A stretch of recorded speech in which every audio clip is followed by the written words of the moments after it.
When the troop goes around the corner, the riders on the outside of the turn have to adjust their speed to keep even with the riders on the inside. The man on the outside has to ride a lot farther and a lot faster in order to keep up with the parade. The outside wheels must spin faster than the wheels on the inside because they have a greater distance to travel in the same length of time.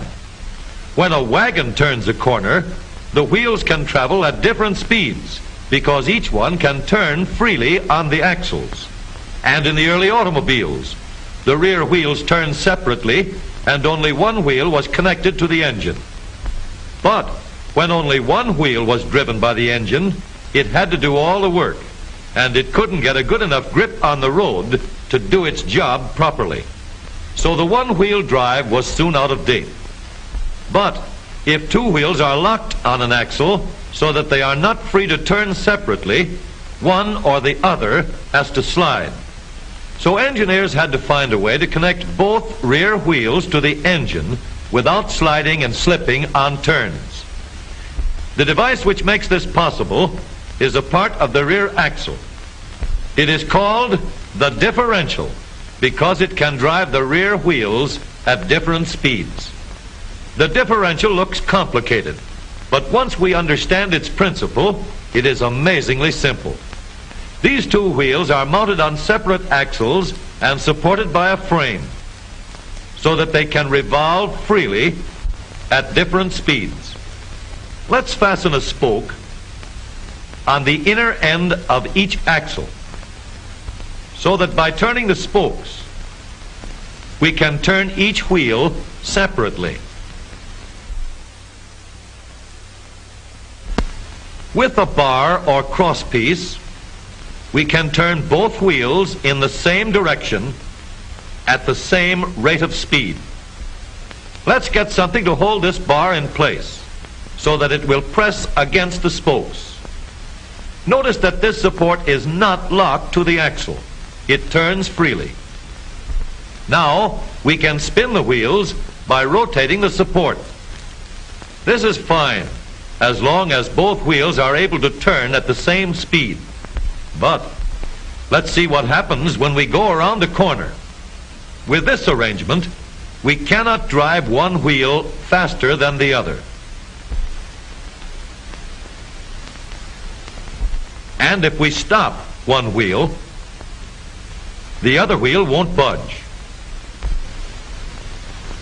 Let's put this bar on a pivot so that it can swing in either direction.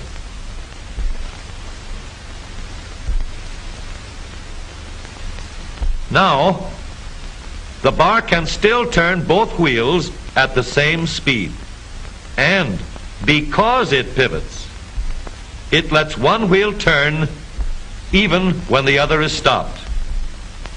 But if turned too far, the bar will swing around until it won't drive the spokes that turn either wheel. We need another crossbar and more spokes to carry on the job. When we stop one wheel, the crossbars will continue to push the spokes of the free wheel around. As long as both wheels are free to turn, the bars do not swing on their pivot, and the wheels move at the same speed. Now we have the working principles of a differential. To adapt the model for use in an automobile, we will have to make a few changes. In order to reduce the jerky action caused by wide spaces between the spokes, we will put in more spokes.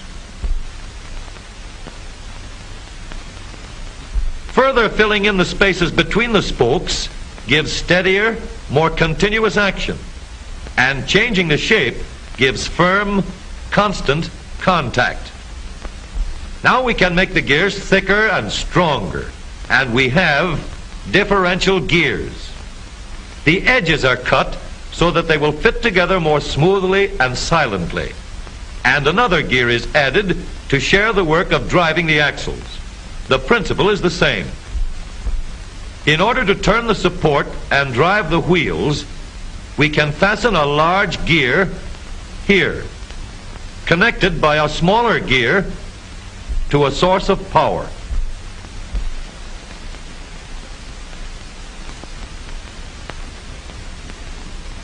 Notice that the power is connected to the differential at the center line.